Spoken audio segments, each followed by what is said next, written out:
प्यारे विद्यार्थियों, कैसे हैं आप? आइए आपका हमारे YouTube channel online classes by सलजाट पर स्वागत है।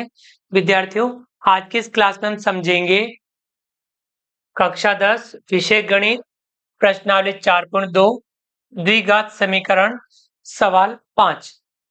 आइए समझते हैं। सवाल 5, एक समकोण त्रिभुज की ऊंचाई इसके आधार से 7 सेमी कम है। यदि कर्ण 13 सेमी का हो तो अन्य दो भुजाएं ज्ञात कीजिए। हल कर लेते हैं। समकोण त्रिभुज, तो आपको ध्यान रख लेना है कि समकोण त्रिभुज का एक ऐसा चित्र बना लीजिए ताकि आपको थोड़ा समझने में ठीक रहे।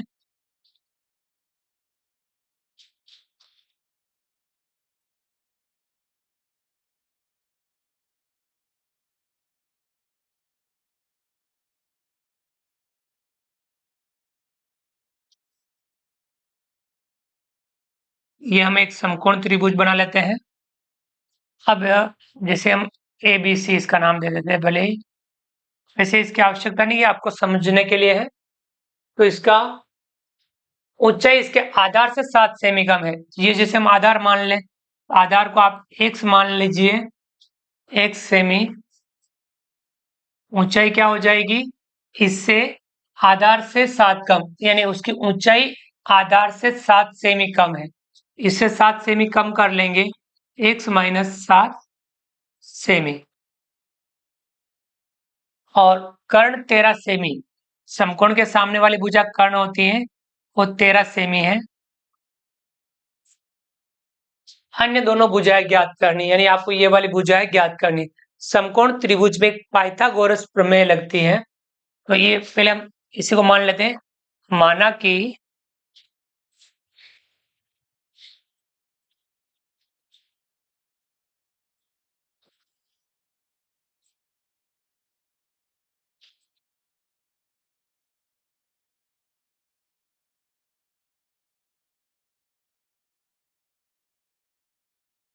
समकोण त्रिभुज का आधार बराबर, मान लो आप x सेमी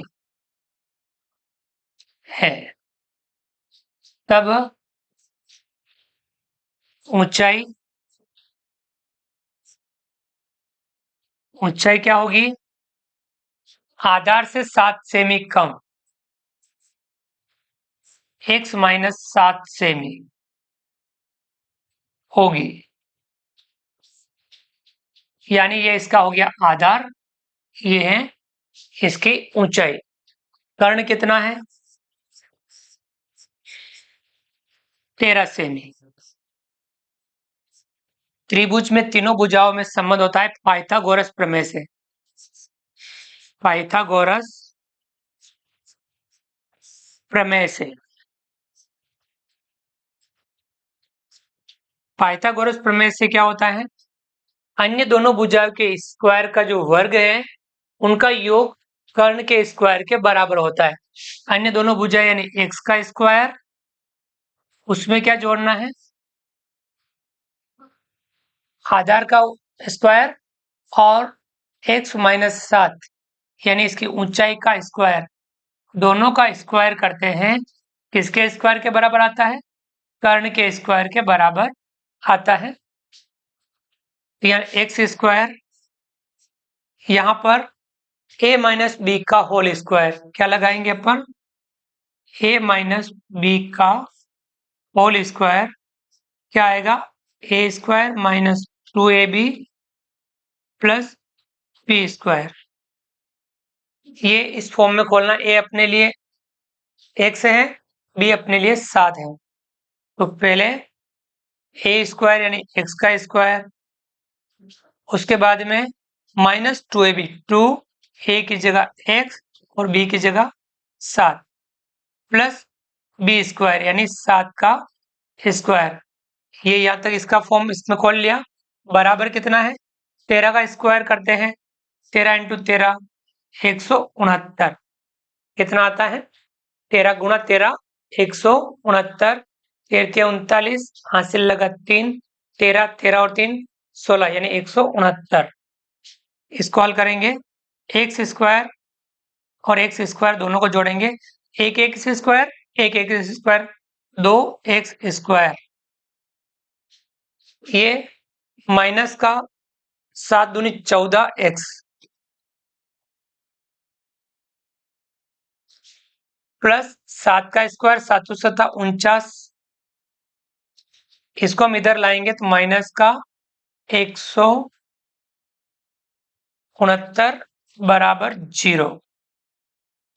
इसको हल करेंगे, कितना आ रहा है, 2x स्क्वायर माइनस 14x, और 169 में से 49 घटा लेंगे तो 9 में से 9 घटाएंगे, माइनस में बचेगा 0, 16 में से 4 घटाएंगे 12, यानी 120 बराबर 0।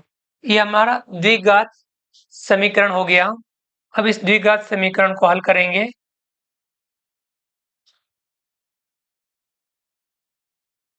तो यहाँ सभी पदों में 2 का भाग जा रहा है, तो 2 का भाग देंगे, इधर लिख लीजिए, सभी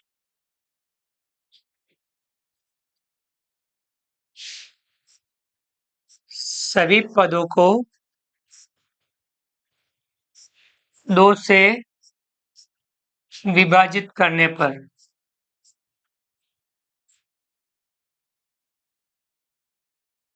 2 से विभाजित करेंगे सभी पदों को, तो यहाँ 2x स्क्वायर बटा 2 माइनस 14x बटा 2 माइनस 120 बटा 2 बराबर 0 बटा 2।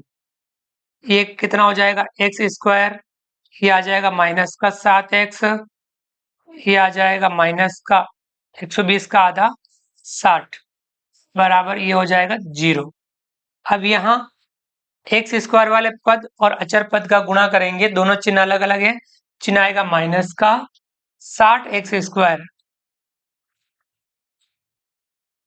अब यहाँ हमारा जो बीच वाला पद है x वाला माइनस का 7x, इसके 2 टुकड़े इस प्रकार से करने हैं कि गुणा करने पर ये आ जाना चाहिए और जोड़ने पर वापस ये आ जाना चाहिए। तो देखिए 12 पंजे 60, 12 का गुणा 5 से, 12 पंजा 60, दोनों में से एक माइनस होना चाहिए, माइनस वाला बचाना है तो माइनस 12 लगाना है। तो 12 में से 5 घटाते हैं तो कितना आता है, 7, और 12 पंजे 60 माइनस का, ये वाला काम अपने को करना है, इसका भी हमें अभ्यास करना। एक्स स्क्वायर को कुछ नहीं कर रहे हैं, माइनस 7x के 2 टुकड़े माइनस का 12x और प्लस का 5x और माइनस का 60 बराबर 0। दो पदों का हम जोड़े बनाएंगे,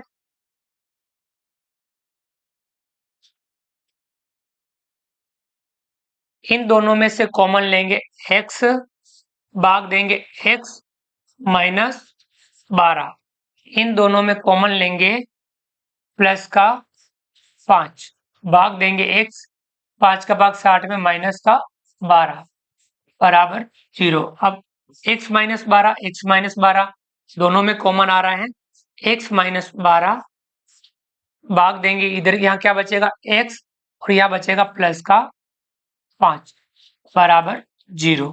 अब यहाँ जो द्विघात समीकरण है उसके 2 मूल आएंगे, एक तो इससे आएगा और एक इससे आएगा।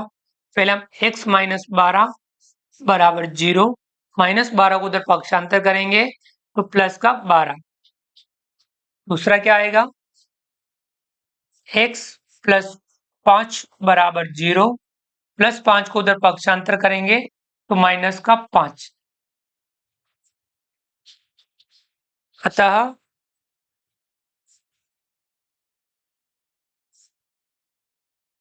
द्विघात समीकरण के मूल 12 और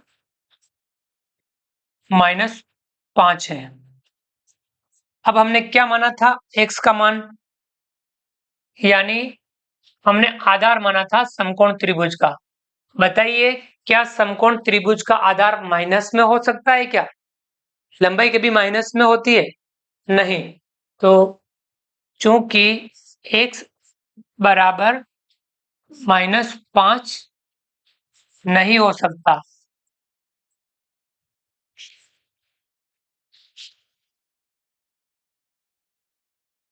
नहीं हो सकता, इसलिए x बराबर कितना आएगा? 12। और आपने क्या माना था? अतः समकोण त्रिभुज का या समकोण त्रिभुज की दो भुजाएं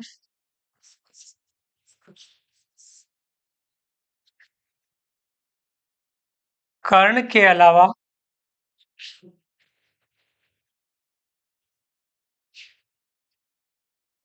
अन्य दो भुजाएं, जिसमें आप आधार और ऊंचाई लिख सकते हैं। कौन कौन सी? एक तो हमारी आधार, या आप समकोण त्रिभुज का आधार लिख सकते हैं। चलिए हम थोड़ा सा इस प्रकार से भी लिख सकते हैं।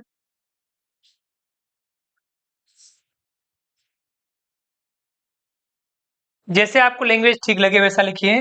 समकोण त्रिभुज का आधार, जो आपने x माना था, कितना आ जाएगा? 12 सेमी। और ऊंचाई कितनी आ जाएगी?